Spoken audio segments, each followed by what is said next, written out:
आज हम आपसे एक ऐसे घटना के बारे में बात करने वाले हैं जिसमें अक्सर लड़कों को ही अपनी जान गंवानी पड़ती है, चाहे तो वह लव मैरिज हो या अरेंज मैरिज। तो ऐसा ही घटना हुआ प्रदेश में, जहां 25 साल की एक लड़की रहती थी जिसका नाम सोनम रघुवंशी था। और सोनम रघुवंशी की शादी राजा रघुवंशी के साथ 11 मई 2025 को हुआ था। शादी के 11 दिन बाद अपने पति के साथ हनीमून मनाने के लिए शिलोंग जाती है और वहां पहुंचने के बाद 2 दिन होटल में रहती है। 24 मई 2025 के शाम सबसे ऊंची जगह पर जाती है, लेकिन राजा रघुवंशी सोनम को फोटो खींचने के लिए बोलता है। तभी सोनम राजा को पीछे से तेज धक्का देती है, जिसके कारण खाई में गिरने से राजा रघुवंशी की मौत हो जाती है। तो अब आपके मन में कई सारे सवाल उठ रहे होंगे कि सोनम रघुवंशी कौन थी। सोनम रघुवंशी ने अपने ही पति को क्यों जान से मार डाली? राजा रघुवंशी को मारने के पीछे किसी और का हाथ था? तो आपके हर सवाल का जवाब देंगे, लेकिन उससे पहले अभी हमें आपके सपोर्ट की जरूरत है, तो उम्मीद करते हैं कि आप मुझे सपोर्ट करेंगे। यह घटना है मध्य प्रदेश के इंदौर जिले की, जहां 25 साल की एक लड़की रहती थी जिसका नाम सोनम रघुवंशी था।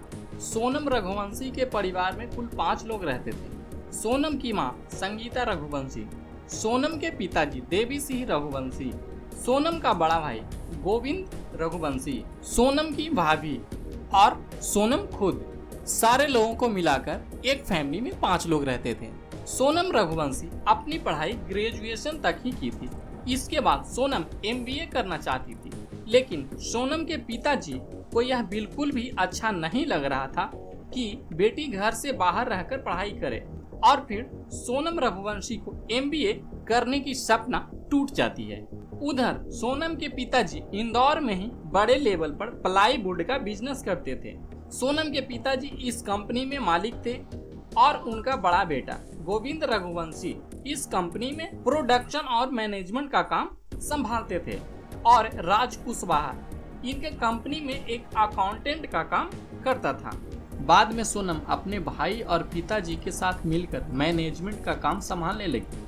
कुछ दिन बीतने के बाद सोनम और राज कुशवाहा की बातचीत शुरू हुई। पहले तो दोनों काम के बारे में बातचीत किया करते थे, लेकिन समय बीतने के साथ साथ एक दूसरे से प्यार करने लगे और 2-3 साल तक भाई बहन का रिश्ता बनाकर रखे ताकि किसी को इसके बारे में शक न हो।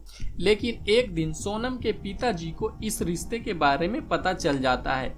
इसके बाद राज कुशवाहा को अपनी कंपनी से निकाल देते हैं, और इतना होने के बाद भी सोनम राज कुशवाहा से घंटों फोन पर बात करती थी। लेकिन शादी से पहले एक बार फिर सोनम अपने परिवार वालों को बताई थी कि मैं शादी करूंगी तो सिर्फ राज कुशवाहा से ही।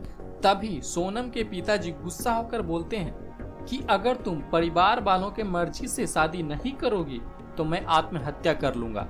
इसके बाद सोनम दबाव में आकर राजा रघुवंशी से शादी करने के लिए तैयार हो जाती है। सबसे पहले एक बार सोनम के परिवार वाले राजा के परिवार वालों से शादी.com जैसी वेबसाइट की मदद से मिले थे। फिर दोनों के बीच बातचीत शुरू हुई और शादी की बात चली। राजा रघुवंशी एक सरकारी स्कूल का टीचर था और वह अपने परिवार के साथ इंदौर में ही रहता था। राजा रघुवंशी और सोनम रघुवंशी के परिवार वालों के सहमति से 11 मई 2025 को पूरे विधि विधान के साथ शादी करवा दी जाती है। शादी होने के बाद सोनम अपने ससुराल में राजा रघुवंशी के साथ रहने लगती है, लेकिन 10 से 11 दिन बाद सोनम अपने पति से हनीमून पर जाने के लिए कहती है, लेकिन राजा रघुवंशी हनीमून पर जाने से मना कर देता है। फिर भी उसकी पत्नी बहुत जिद करने लगती है।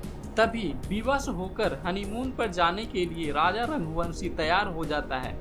हनीमून के लिए शिलोंग पहुंचने के बाद दोनों 2 दिन तक होटल में रुकते हैं और 24 मई 2025 के शाम शिलोंग के सबसे ऊंचे झरने पर जाते हैं। थोड़ी देर घूमने के बाद राजा रघुवंशी अपने पत्नी को एक फोटो खींचने के लिए बोलता है। तभी उसे पीछे से सोनम और उसका बॉयफ्रेंड तेजी से धक्का देता है, जिसके कारण राजा रघुवंशी 200 फीट नीचे खाई में गिर जाता है, जिसके कारण राजा रघुवंशी की मौत हो जाती है। उसके बाद सोनम अपने बॉयफ्रेंड के साथ उस रात होटल में ही रुक जाती है।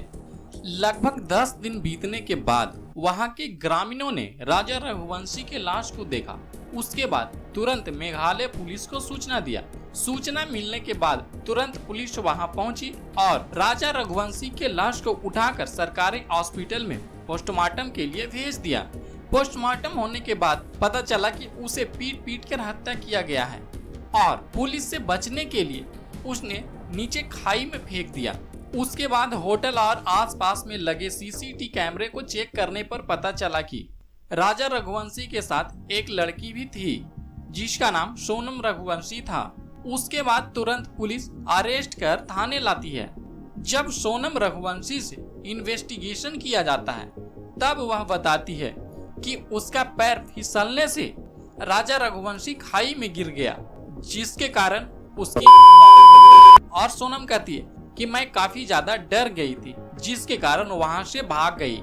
लेकिन पुलिस को सोनम की बातों पर सच्चाई बिल्कुल भी दिखाई नहीं दे रहा था। उसके बाद पुलिस सोनम के मोबाइल का कॉल डिटेल्स निकलवाता है। तब पता चलता है कि सोनम एक लड़के के साथ लगातार संपर्क में थी जिसका नाम राज कुशवाहा था। फिर इसे भी अरेस्ट कर थाने लाया जाता है। दोनों को एक साथ बैठाकर जब पूछताछ किया जाता है तब सोनम कहती है कि हाँ, मैंने ही उसे मारा है। मैं राज से प्यार करती थी और राज के साथ ही शादी करना चाहती थी, लेकिन हमारे परिवार वाले जबरदस्ती राजा रघुवंशी से शादी करवा दिए और मैं इस रिश्ते को कई बार तोड़ने की कोशिश भी की, लेकिन तोड़ नहीं पाई। तभी राज के साथ मिलकर प्लान बनाया और उसे हनीमून पर ले जाकर जान से मार डाली। इसके बाद सोनम और राज कुशवाहा और इसके कुछ साथियों को अलग अलग जेल में रखा गया। अभी यह केस कोर्ट में चल रहा है और कोर्ट ने अभी इन लोगों की कोई सजा नहीं सुनाई है। तो आगे देखते हैं कि कोर्ट ने इन लोगों को क्या सजा सुनाती है। तो राजा रघुवंशी के इस केस के बारे में आपकी क्या राय है, कमेंट बॉक्स में जरूर बताएं।